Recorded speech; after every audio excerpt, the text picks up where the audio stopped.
What's up guys, welcome back to another video, and in this video I will show you how you can play or invite friends to your lobby on Project Winter. So let's get started.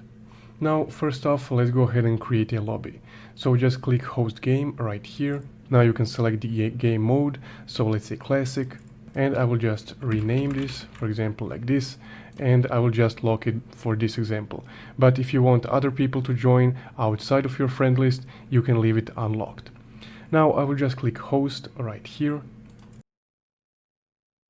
and in a few moments my lobby was created.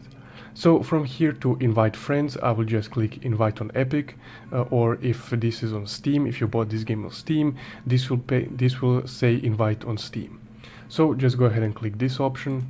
And here is my Epic Games friend list. So I can select whichever one of these friends I want to invite, and then they will receive an invite for this game. So at the moment, game only allows you to invite 5 to 8 people, so you can't play if you don't have at least 5 people in your lobby.